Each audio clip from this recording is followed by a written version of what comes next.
दोस्तों, इस खौफनाक केस के पीछे एक सिचुएशन है। आपने आज तक अपनी जिंदगी में प्यार के लिए सबसे अजीब काम क्या किया है? हम सभी कभी न कभी अपनी जिंदगी में किसी एक का प्यार में आकर कुछ गलतियां कर जाते हैं, लेकिन इस लड़की ने किया जो इतना खतरनाक साबित हुआ कि इससे अपनी जान गंवानी पड़ी। अगर आपके अंदर भी डिटेक्टिव छुपा है या आप भी असल क्राइम की कहानियों से सतर्क रहने की सीख लेते हैं तो ऐसे ही स्टोरी के लिए हमारे चैनल क्राइम फोकस टीवी को सब्सक्राइब करें। सब्सक्राइब की उल्टी गिनती शुरू होती है। बात है 10 फरवरी 2023।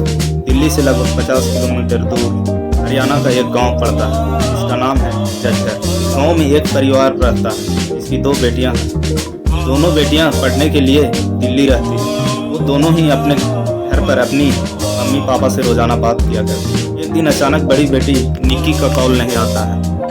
परिवार को लगता है कि बेटी बिजी होगी पढ़ने में। उस दिन रुककर अगले दिन वो खुद कॉल करते हैं, लेकिन निक्की का नंबर स्विच ऑफ आता है। परिवार वालों अपनी छोटी बेटी का कॉल करते हैं और उन्हें पता चलता है कि बड़ी बेटी निक्की अपने दोस्तों के साथ घूमने गई हुई है। बेटियां पढ़ाई में अच्छी थी, परिवार से ज़्यादातर इतनी सारी बातें किया करती थी।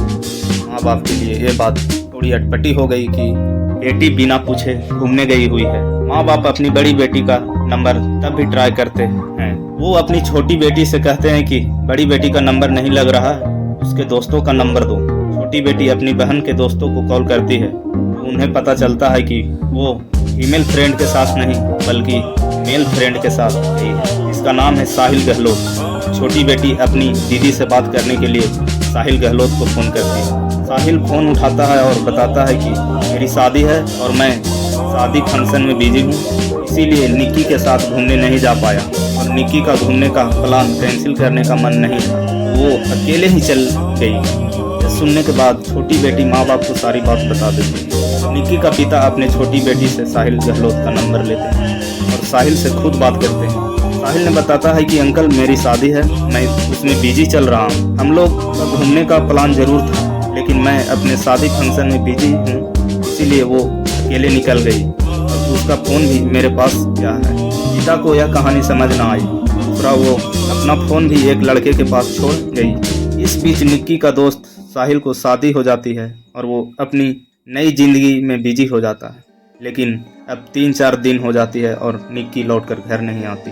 तो निक्की का पिता अपने दिल्ली पुलिस में जानकार आदमी से मदद मांगते हैं और उन्हें बताते हैं कि मेरी बेटी 3-4 दिन से गायब है और निक्की का फ़ोन ट्रेस करवाते हैं। और निक्की का फ़ोन ट्रेस होने के बाद उसका लोकेशन आता है दोस्तों गांव का एक ढाबे की। पिता के लिए ये जानकारी बहुत ही अजीब थी, लेकिन निक्की के दोस्तों से पता चल रहा था कि निक्की मसूरी गई है। तब पुलिस पहुंचती है उस ढाबे पर जहां मोबाइल लोकेशन बता रहा था। उस ढाबा का नाम था खाओ भी वो ढाबा और ढाबा बंद था। बंद ढाबे में एक गुमशुदा लड़की के मोबाइल लोकेशन का काफ़ी अटपटा है पुलिस के लिए भी। अब पुलिस को जरूरी हो गया कि ढाबे के अंदर जाया जाए। पुलिस ढाबे के अंदर जाती है और चारों तरफ देखती है, उसे कुछ नहीं मिलता। पुलिस वाले ढाबे से बाहर निकल ही रहे थे कि एक पुलिस वाले की नज़र पड़ती है एक फ्रिज पे। फ्रिज दीवार की तरफ उल्टा रखा हुआ था। फ्रिज के चारों तरफ से रस्सा कसा गया था। सबसे इम्पोर्टेंट बात यह थी कि बंद ढाबे के भीतर फ्रिज चालू था। पुलिस वाले उन्हें खोलते हैं और खोलते ही उसे मिलती है निक्की की लाश। पुलिस ढाबों से तुरंत साहिल का घर जाते हैं, क्योंकि उस ढाबे का मालिक साहिल गहलोत है। साहिल अपने घर पर नहीं था, लेकिन पुलिस साहिल का पता लगा ही लेती है। अब ये दिन था 14 फरवरी 2023 यानी वैलेंटाइन डे की दिन। पुलिस साहिल को अरेस्ट करती है और उसे थाने ले जाती है। थाने ले जाकर पुलिस साहिल को खातिरदारी करती है तो साहिल एक तोते की तरह सारी बातें उगलने लगता है। दोस्तों, कहानी में एक मोड़ है। साहिल अपने निक्की को हत्या क्यों किया? निक्की की साहिल पुलिस के सामने माना कि निक्की को साहिल ने ही मारा है। जब पुलिस ने साहिल से खून करने की वजह पूछी तो साहिल ने बताया कि निक्की और साहिल दोनों 2.5 साल से पहले शादी कर चुके थे, लेकिन यह शादी चुपचाप से हुई थी। साहिल ने निक्की को जान से मारने की बात मानता है और फिर खुलता है पस्त के कुछ सीक्रेट। ये बात 2018 में निक्की और साहिल दोनों ही अपने अपने एग्जाम की तैयारी करने दिल्ली आए थे, जहाँ दोनों की मुलाकात एक बस में कोचिंग जाने के समय हुई थी और फिर बात धीरे धीरे प्यार में बदल गई। यहाँ तक की स्टोरी आज के ज़माने में समझ तो आता है, लेकिन इसके बाद दोनों ने कुछ ऐसा किया जो शायद नहीं करना चाहिए था। बात 1 अक्टूबर 2020 में दोनों ही शादी कर ली बिना घर वाले के बताए और ये शादी निक्की के कत्ल तक हुई, लेकिन घर वालों को पता ही नहीं चला। हमारे सोसाइटी में शादी एक सोशल फंक्शन किसी वजह से है और इसके हमें काफ़ी फायदे भी होते हैं, लेकिन शादी को सीक्रेट रखने का जो नुकसान होता है उसका एग्जाम्पल है अनफॉर्चुनेट केस। और साहिल दोनों ने शादी करने के बाद अपने घर वालों को यह बात टाइम पर नहीं बताई। इसके बाद निक्की ने अपनी पढ़ाई कंटिन्यू रखी और साहिल लॉकडाउन की वजह से अपने घर वापस लौट गए। अब साहिल के घर वालों साहिल के शादी के लिए रिश्ते ढूंढने शुरू कर दिए। किसी तरह से हिम्मत करके साहिल ने बताया कि वो निक्की नाम के लड़की से शादी कर चुका है। जब साहिल के घर वालों को निक्की की कास्ट का पता चला तो उन्होंने निक्की को एक्सेप्ट करने से मना कर दिया। अब एक तरफ साहिल निक्की को कुछ नहीं बता रहा था और दूसरी तरफ साहिल के घर वाले साहिल का रिश्ता तय कर चुके थे, क्योंकि साहिल के घर वालों को ये बात बताते कि निक्की और साहिल की शादी हो चुकी है। अब दूसरी शादी जो भी होगी हिंदू मैरिज एक्ट के तहत 1954 के तहत इनलीगल होगी। साहिल के घर वाले जानबूझकर रिश्ता एक ऐसी जगह फिक्स करते हैं साहिल के लिए कि जिस खानदान में एक माँ और एक बेटी होती है। साहिल किसी फाइल की तरह शादी को मान जाता है। 9 फरवरी को दिन आता है और साहिल की सगाई हो जाती है। इधर निक्की को कुछ नहीं पता चलता। अचानक सगाई वाले दिन ही साहिल के कजन व्हाट्सएप स्टेटस निकालती है और साहिल की सगाई की कजिन की फ्रेंड थी। जब वो व्हाट्सएप स्टेटस देखती है तो फोटोग्राफ को सेंड करती है निक्की के पास। फोटोग्राफ देखते ही निक्की आग बबूला हो जाती है। इसके बाद ये पता चलता है कि आज तो सगाई थी लेकिन शादी कल है। निक्की देखते ही साहिल को कॉल करना शुरू कर देती है। साहिल निक्की को थोड़ी देर रुकने को बोलता है और वो प्रॉमिस करता है कि वो सब कुछ फिक्स कर देगा। साहिल रात को निक्की के दिल्ली वाले फ्लैट आता है जहाँ निक्की और उसकी बहन पढ़ने के सिलसिले में रहती थी। साहिल और निक्की 1:30 बजे से 5:30 बजे तक सुबह फ्लाइट में ही रहते हैं और 5:30 बजे निक्की अपनी बैग लेकर साहिल के साथ निकलती है। निक्की का प्लान था साहिल को लेकर कहीं भाग जाने का। उस वक्त निक्की का लग रहा था कि साहिल उसका साथ देना चाहता है, बस अपने घर वालों से डरा हुआ है। इसीलिए निक्की उसे कहीं भाग जाने की सलाह देती है। निक्की 5:30 सुबह बैग पैक करती है और गोवा भागने की प्लान करती है।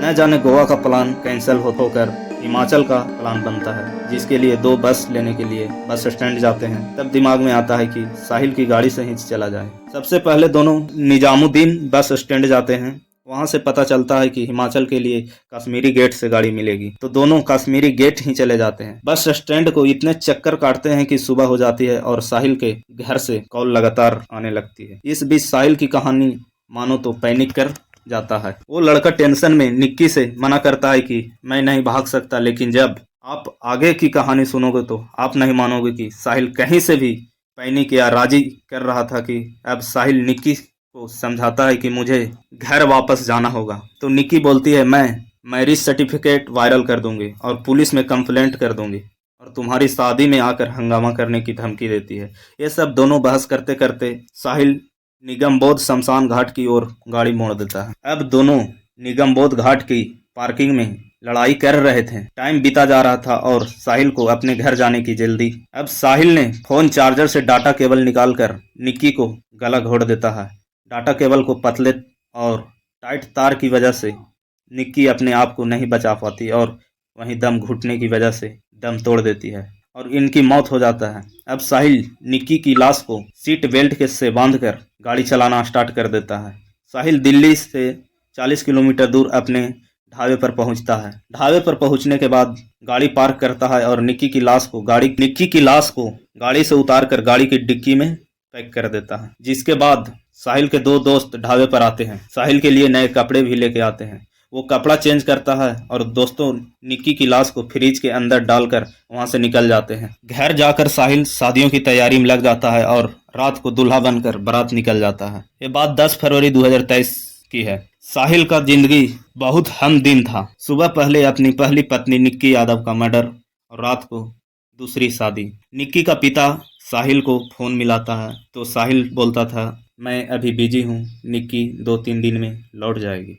निक्की का पिता का दाल में काला लग चुका था और वह बार बार साहिल और साहिल का पिता का फोन कर रहे थे। 2-3 दिन जब निक्की की पापा साहिल को पापा को फोन करे जा रहे थे तो साहिल का पापा फ्रस्ट्रेशन में आकर मुंह से निकल जाता है कि आप मान लो कि मेरे लड़के साहिल ने निक्की को मार दिया है। तब निक्की की पापा को साहिल के पापा से पता चलता है कि अब हमारी बेटी इस दुनिया में नहीं है। सुबह निक्की की मोबाइल ट्रेस की वजह से निक्की लाश भी मिलती है और साहिल अरेस्ट हो जाता है। पुलिस की पूछताछ में साहिल डिस्कस करता है कि मेरी फैमिली निक्की से छुटकारा पाने के लिए उसे जान से मार देने की सलाह दी थी। दोस्तों, इस क्राइम की केस हमें यह सिखा कर जाता है कि कुछ चीज़ें सोसाइटी में किसी वजह से है, जैसे शादी का सोशल होना, घर वालों को टच में रहना। अगर आज निक्की भी सरदा की तरह अपने घर वाले के टच में नहीं रहती तो आज साहिल हनीमून पर होता और निक्की की लाशें खाई में होती। अपना और अपनों को ख्याल रखें, सतर्क रहें। क्राइम फोकस टीवी को सब्सक्राइब करें। धन्यवाद।